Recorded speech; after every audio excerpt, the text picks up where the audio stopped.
Saquon Barkley has a lot of decisions to make. He doesn't. Does he want to stay in New York? Does he want to win? I don't know. There's a lot of things that New York has to address in order to, I guess, be relevant once again.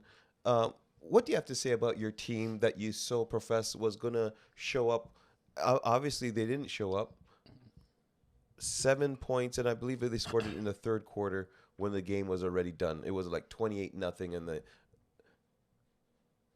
the practice squad came out and allowed it to happen. Is that the what game was happened? done after the first quarter in reality, right? So it was a tough one. The Giants were just dominated in every facet of football.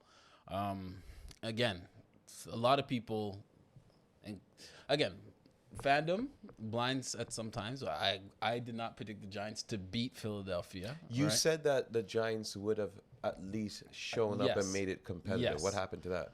That went out the window after the first quarter, right? Oh, yeah, certainly did. And again, the reality is that the Giants were just outclassed in every element of football. The lines, Philadelphia's offensive line, defensive line are just elite level, right? So, and there was clearly a vast difference between Philly's defense and Minnesota's defense that was just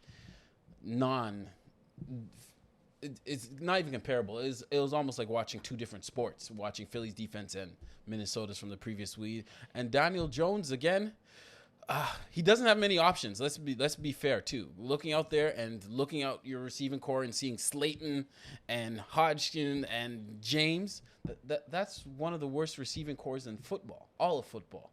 So let's still be a little fair to the guy. Saquon Barkley didn't have a great game as well, and you're not going to get much of a chance to establish a running game when you're down 14-0 after the first quarter and on your way to an absolute trouncing, right? So you got to be fair there, and the Giants are going to have some tough decisions to make this year. What to do with Jones, what to do with Barkley in terms of extensions, and definitely revamping that receiving core. Well, if you're going to revamp the receiving core, then you have a lot of decisions to make in terms of where do you spend your money. Now, I'm looking at it, are you going to invest in Daniel Jones to be the quarterback for the future?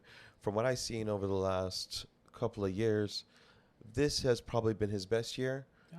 And his best year, you were 9-7. Yeah, you talked about the receivers. Mm-hmm. I've seen Tom Brady work with less and win Super Bowls. So you have to understand, you can hum all you want, but we have to say you're humming to the beat of the champion.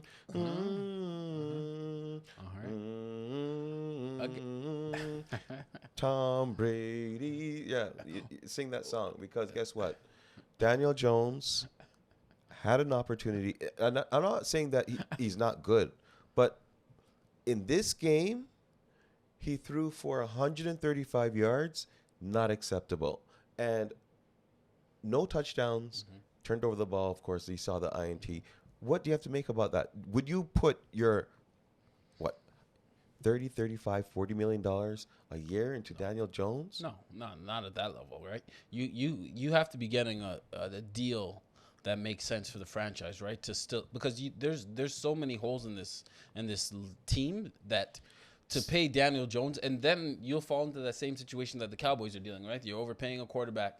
You can't pay a mid-tier quarterback top dollar in this league. That's why the formula right now running a la Philly is having that quarterback who's in that first contract, right? Right. Who you're not paying top dollars to, right. So you can fill out your roster with top end talent and your lines, defense, offensive lines, your special, your receiver skills positions, and that is how you're going to be able to really compete.